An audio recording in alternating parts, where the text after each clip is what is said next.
At our home, we had two aunties who weren't married. My sort of partner auntie was Auntie Jane. Auntie Jane was the one who played koto. I was around 7 and I clearly remember that she was trying to practice, but I kept bothering her. Teach me, I wanna learn how to play what you're doing.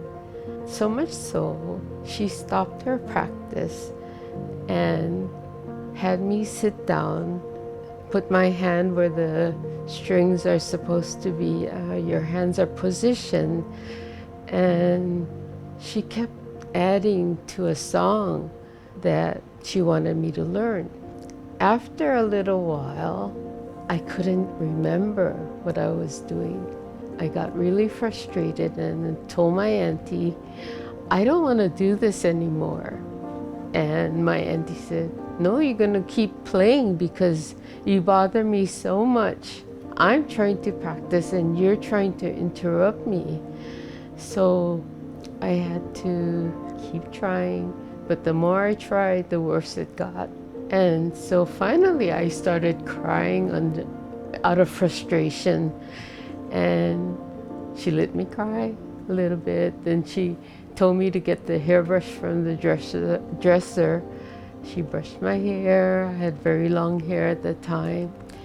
And after she tied my hair back, I stopped crying by then. And she starts up again. And she said, no, you're gonna finish this because you wanted to do it. So in that, I don't know, few hours that I played with Auntie Jane, she taught me the song. And from that time until I started formally taking lessons, maybe about 10 years later, I didn't bother her. I didn't touch the koto. I didn't interrupt her at all. I started taking koto when I was 8 years old. My twin sister, Julia, was actually the one who was interested. We had already been taking dance from Nakasone Sensei, and every year they have like a holiday party around Christmas time where it's like casual, right? The dancers dance and there's always live jikata, there's always live musicians. And so my sister had seen Bonnie Sensei playing koto along with the sanshin and everything, and she had an interest in it. Being that we were twins, she was interested, so I had to go along to the lesson. But when we started, we both really liked it. Bonnie Sensei is such a great teacher, so patient with us. And yeah, we just took to the music. I mean, just the support over the years, it's just been amazing. And I think the integrity of everything too, you know, like there's so many of course, like the koto things that she's taught us, the meanings of the songs and the instrument and all the technical aspects of koto playing. But really her principles, you know, it's been amazing to have that kind of support and that kind of leadership over the years. And I'm so grateful for that.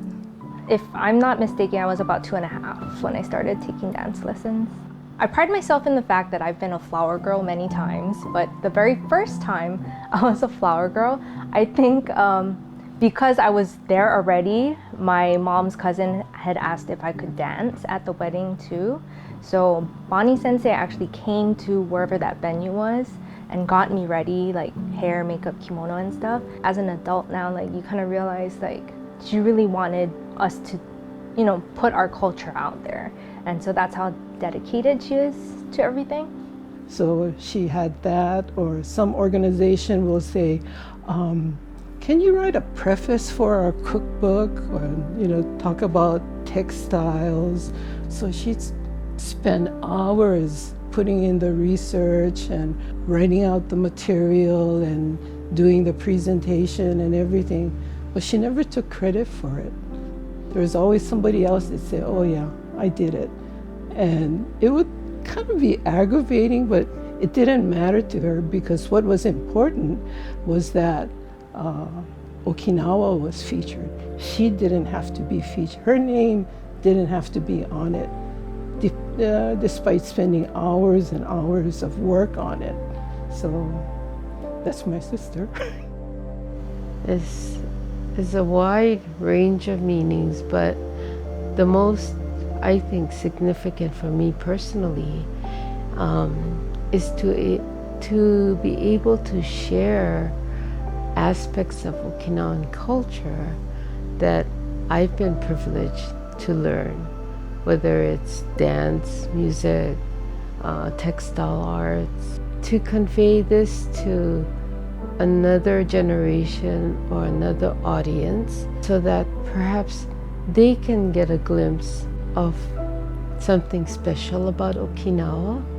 Of course, if they're Okinawan, that should be maybe like a seed that will grow pride that they have in their heritage.